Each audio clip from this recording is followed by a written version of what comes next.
Hello, hello. This is not a review. This is me giving myself a future Jay a little heads up about the Absolute book, which we've read, we've listened to on audiobook, and we were we were intrigued, we were entertained, we were put through the ringer, but we're also slightly confused and thinking that this is a book that we'd like to reread at some point. But we want to give future Jay, hi future Jay, a little heads up about what we remember about the book from this reading, the very first reading, the first listening of this book, um, and you know how we can probably go forward now for that reread. But I'm going to give you the little my Cole's Notes version of the Absolute book before you go into that reading, so you remember what happened. What you kind of give you a little bit of what happened the first time you read it, what I thought, um, and see how the second reading goes. So all spoilers. We can start at the very end where we find out as all spoilers. Yes, this is. I just want to like. This is the end point that we're going to be going towards as we start a reread. Is that Shift is the son of Satan, of the fallen angel, um, and that his father had come out of hell to kind of join he and his mother, but ended up being killed by his followers who wanted to interfere with some prophecy that was going to happen. See, this is the stuff that I'm going to have to try and nail down on the second reading. They killed him, and what the mother did, who is a gate maker, who had made him a glove so that he could operate these gates that go between the various realms, worlds. Um, is she took his body and made it into a book. I don't know if she made it the box either. I think she made it into a book of like it's angel skin on a roll that is like an angel bone, um, written in angel blood, I believe. And what the book is it's a primer, a primer of the language of angels, which is the language of command. And it is one of these things that is uh, extremely powerful.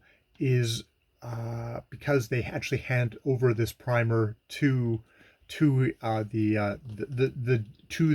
demons in exchange for their agreement, their battle against heaven, I suppose. Um, they're going to be able to use it to do a battle cry, which I guess will help them immeasurably in the battle against the angels. I don't know if that's a battle against also in this old Abrahamic god of the desert, who is referenced though never seen in these books. We're not going to go that far out things, even though we get Odin and various other gods, and indeed um, Shift himself is some sort of god, whether just a god of the marshlands or whatever. So that's where we're going to. We find out that she made the box and she sealed it with Shift on top of it and made them both a very powerful spell that would protect them both, make them hard to be able to see. That turned Shift from like kind of a little godling thing to a very unremarkable looking young boy, a young man, and growing into unremarkable young boy that would always um, get underestimated, was always discounted as kind of sort of just a silly figure. But that was all camouflage. He's actually, the son of an angel and a Shay, so quite significant. Um, uh, this when he makes this deal with with the demons, and they give over the lands. They give over. They release the Shay from having to do the tithing. The Shay have been having to pay in human souls for continued existence on the lands that they have displaced. I believe displaced the demons from, and had been taking people who were kind of the discarded people, the people of the kind of the cog of the grind of the kind of monstrous human civilization, of slaves, of soldiers from like World War I, the all that butchery, all those kind of peoples, um, people that basically just got, normal regular people who just got kind of ground down. They took them, and they would have 200 years of kind of just happiness, living with the Sith say Shay, until they would then be harvested, killed, and their souls would be sent to hell, for, I assume, eternal damnation, if this does indeed work as the same thing as a kind of a this is a part of the whole Christian ethos, Christian stuff. Um, but Shift at the end, um, kind of takes the control of the planet away from human beings, because they've horribly mistreated the Earth, have made all gas disappear, have taken away all the, kind of the the infra, the the infrastructure of basically just being able to of transport, of all the roads and all that, is also going. I think it's because it's also made of what asphalt is made of. um, and it's sort of like people are having to revert to a much simpler time. And it's interesting at the end, um, Price, who is this MI5 guy, does try to assassinate, has the stuff to try to assassinate Shift, who looks at it and says, like, this wouldn't even hurt me anyways. And it's like, you've taken away all this. You're gonna you've caused untold suffering. It's like, there's going, and it's sort of like, oh, there's always going to be adjustments, but this is actually going to be far better. And we're not doing this they're not doing this simply for human beings. That is the egocentricness of human beings. This is for the entire planet. And in the long run, this will be better, much better for human beings. The amount of suffering that would have continued and happened if we just continued on the path we were on is much better on the balance there. So that's sort of where we end up. It's significant that, Taryn Corin, our kind of the main viewpoint character, she at the beginning of the novel got a serial killer, or budding serial killer fantasist in his own mind. Um, uh, I can't remember his name. The Mule Skinner. We'll go with the Mule Skinner. We know who he is. We'll learn his name as we read it. To kill the killer of her, of her sister. Um, Also strongly implied that he was probably possessed by a demon, uh, to kill her.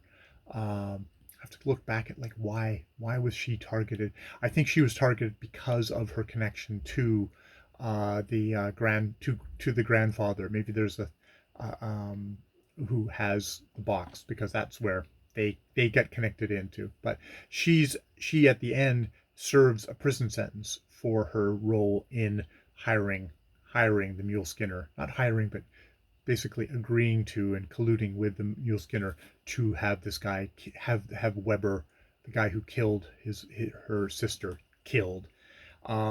So she's sort of like doing kind of the, at least the earthly thing of penance for her role in that murder.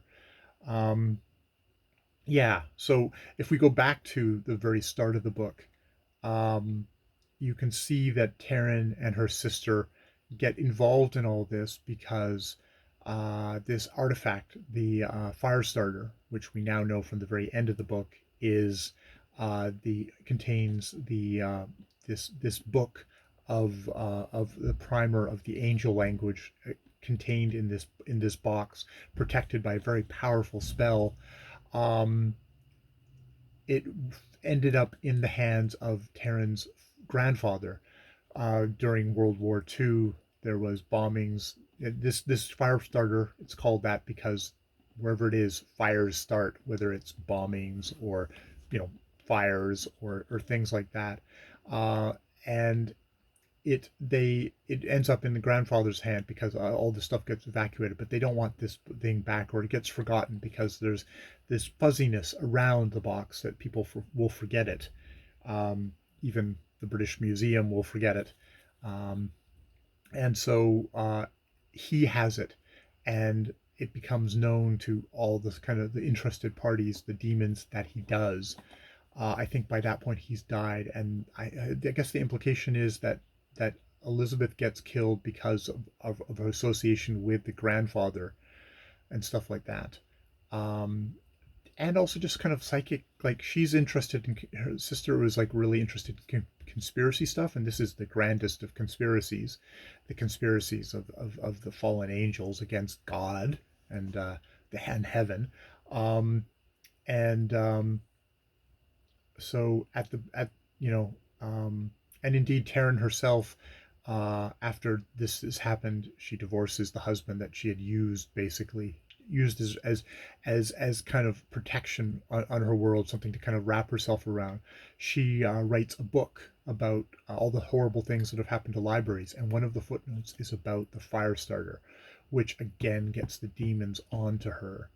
And they send a couple of Middle Eastern guys, possessed Middle Eastern guys, to talk to her, which then involves MI5 into like, why are these guys visiting you? What did you guys talk about, and stuff like that. And it turns out that they've been um, started a server farm, a computer server farm in Afghanistan, and we find out later that they have cryptologists there, which indeed are the demons setting up to, once they get the book, to being able to decrypt it, even though Schiff says, you know, it would have just killed them all. It's like, eh. And the demons are like, yeah, we're Legion. We just funnel more bodies into it. We don't care. One way or the other, they have no. I mean, even I don't think they even care about themselves. So that happens. The Mule Skinner, I think, because Taryn has participated in the murder of this Weber, um, I have setting this creature, the Mule Skinner, a Canadian hunter guide, onto him. It's kind of it opens her up to a demonic possession as well, and she gets possessed through it at various points in the story, and it's only with a Shift being able to yank her away into it through a gate that it peels the demon inside of her out again. And I mean, though it quickly comes back in again afterwards, it's a part of that is it's just she's tainted her soul, that she's heaven's, she's hell's. You get the sense she's maybe hell's property. um so yeah, that happens. um uh, we do get Shift introduced at the very beginning, when the Mule Skinner and her are and Taryn are kind of casing the joint as to where, like, okay, this is where the accident happened. This is where Weber killed her. And this strange young man comes by, barefoot young man, carrying books, and the Mule Skinner's like, okay, tries to kind of avoid them seeing face, does see Taryn's face. Mule Skinner practiced already at a lot of kind of arts of a serial killer, has turned his face away at just the right moment. So it's like, okay, I'm going to follow him, which you get the sense of like, if he'd been able to catch Shift, that would have been the end of it. But he loses him, which does somewhat disconcert. Um, does disconcert the Mule Skinner, and you find out later. Well, it's like, knowing what you about the Mule Skinner, you would basically have to be a shape shifting god, little god, to be able to escape this guy, because he is fucking relentless.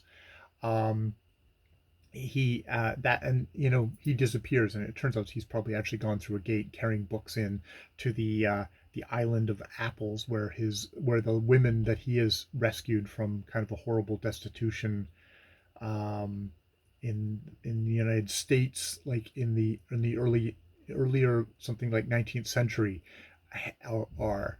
Um, But yeah, they enact this, and one of the police officers that comes by is a guy named Burke. Jacob Burke, who's like, no, you're dirty in this. You are dirty in this, and he's like, I'm not letting this go. A I'm not letting a your participation in the murder of somebody go. And he's following her, and he keeps tabs on her throughout the years, so that when they jump to when she's like 30 and an author, it's like, no, he's still there. And when odd stuff happens, he appears again. Um, but he quickly becomes an ally of Taryn, someone to kind of protect her. And there is indeed a thing of various people that the Sith, the Sid, I have to get that right. The Sith, I think, the Shay. I'm going to call them the Shay. I don't care. The Shay, the fairy folk Shay. They think like, oh, is this guy the protector of the truth, your shining knight, or is it the mule skinner? It's like, it's not, definitely not the mule skinner. It's only later that they kind of realize like, no, she is the knight of the protector, and it was just because that they happened to be together, they weren't able to particularly distinguish. I think it's the crows actually, Hunan and Nunan, who get introduced by Shift. The literal Norse god crows get introduced because they are also running around here as well as the fairy folk. It's kind of one layer of realms impinging on the human realm, um, and that they are there as well. This is where it gets really confusing because you've got the Norse thing, you've got the Christian stuff. I guess it's all that mixture in kind of in North American stuff. Um, so we have a whole big sequence of the mule skinner trying to get them. He's basically been tracking her and tracking her and tracking her, silent phone calls, tracking her. And at first she doesn't realize exactly how malevolent he is, but he blames her for him murdering the guy, and that she did dispose of him afterwards. She is very much at the beginning of this novel a user. She uses her husband, the rich husband, who she then divorces once she doesn't have any use for him anymore. She very much uses the mule skinner, and then kind of disposes of him, even when he's definitely got an obsession over her, and that obsession definitely grows. Um, and indeed, at the end, he's devised.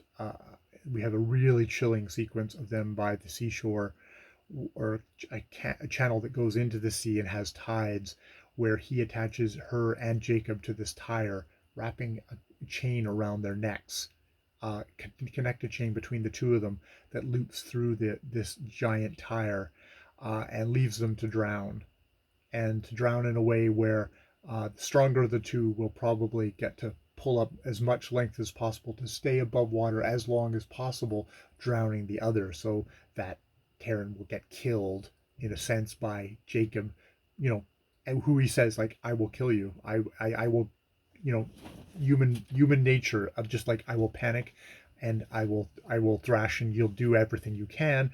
I will do everything I can to live that little bit longer. But they manage to get out of the water. He is actually there to get them again, but at which point Shift shows up as a giant crocodile and eats him. And you think, oh, that's the end of him, which it isn't, because we end up in purgatory, more Christian stuff, because Shift has gotten Taryn, because he can take her to purgatory, where because of her connection to her mother, she can lead him to her mother, and who has the information about where the grandfather eventually put that box, the fire starter box, which they do, and they do encounter the mule skinner again there, uh, and there's one of those, you have no power over me. What am I to you? You have no power over me. And the chain that he attaches to her in purgatory just unlocks and drops off, and she just walks away from him, not even looking at him. And you get the sense that he is probably going to be there for a long, long, long time. It's interesting he's in purgatory and not just in hell, um, which is interesting. Like, how did he get it there? Or will he get sucked to hell now? that we've gotten to that point. Who knows? Who knows? He's left. He's disappeared by the time she comes back, and there's only the chain there. Um, but yeah, so they find out where the box is. Turns out the grandfather gave it to someone he really didn't like because he really hated the box and he really didn't like this person, and he gives it to them. And it turns out it's the same person who was got possessed in front of her when she was a child and was setting fire to her grandfather's stuff. And it turns out it's like, well, that's actually a pretty efficient way because the fire starter itself can't burn. So if you burn everything else, the fire starter will still be there. And indeed, um, one of the women, the Shay women that they are with, does just sort of set fire to things in this bookstore because he thinks, okay, that's the way to do it. It's like it's not here, um, and they are able to track down where it is. There's they do cat they end up getting it, at which point they have this sit down meeting with the demons, and that sort of we have that they have the agreement. Shift gets both things. Now, the interesting thing about Shift that I should remember is that Shift is really old, but he goes through cycles of like maybe every 400 years he reverts to a child and he forgets everything. And thus he needs to have people around him to tell him stories, to remind him of what he's done, his mistakes, his and all that stuff. He's got kind of like he loses all memory of kind of historical memory, but not processed memory. He can still put on his clothes, he can still do all that stuff, but he has to relearn everything else, including his just kind of personal history. So throughout the book, various people stop and tell him or tell Taryn, because Taryn's perhaps going to be his next companion. He's apparently even has a wife that he's forgotten here. A lot of people who are really hurt by him, the Shay, are just like throughout the book. The Shay are like, you need to sacrifice yourself because they'll give us 1,000 years of no tithe if you just surrender yourself to hell, because they really want him. They want him. I guess is probably connection to the box, but maybe also as the son of their fallen, murdered leader. Quite sure. Yeah, I have to look at the.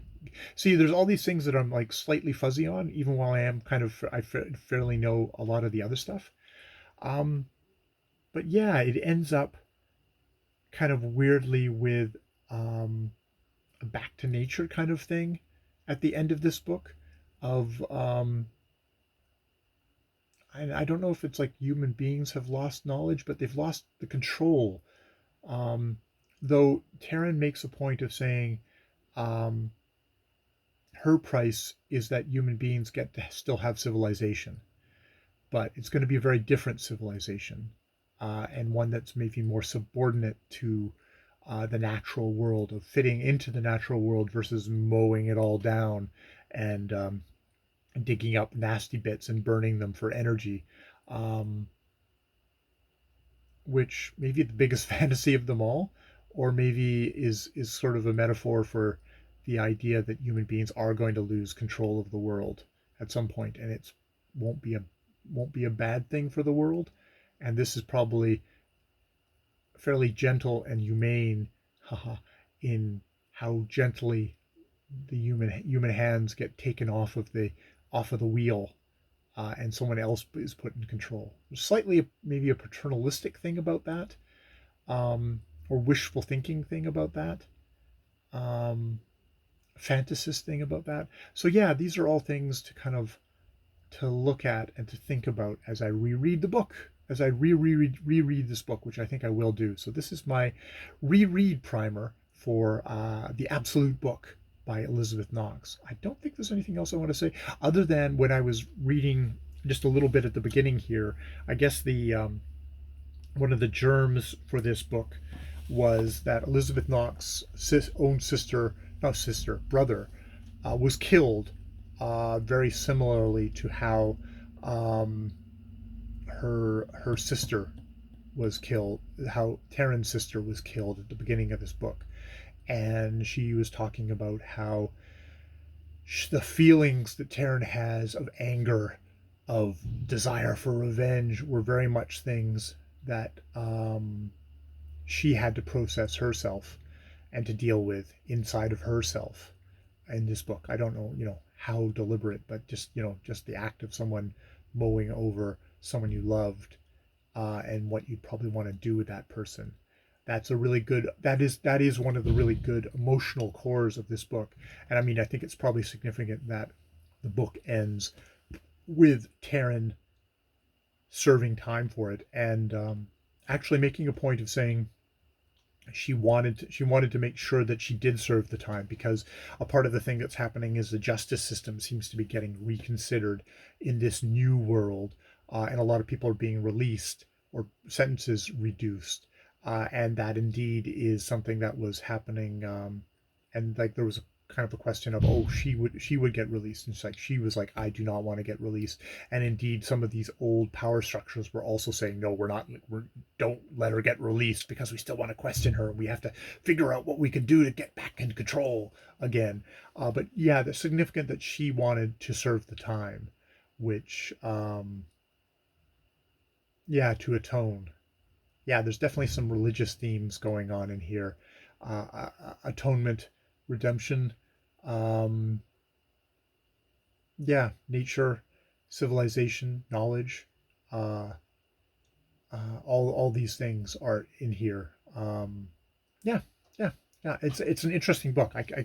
This is why I'm recording this, is because I want to have this in my head as I then start a reread of the book. I don't want to have forgotten all this when I finally get back around to it again. So yeah, yeah, I'll keep an eye out for probably a paperback of it, or I'll get the ebook of it when that comes around to me. All right, this is what is this? This is October the 19th, 2021. I wonder when I'll get back to reading. I guess I'll find out. All right, more videos later.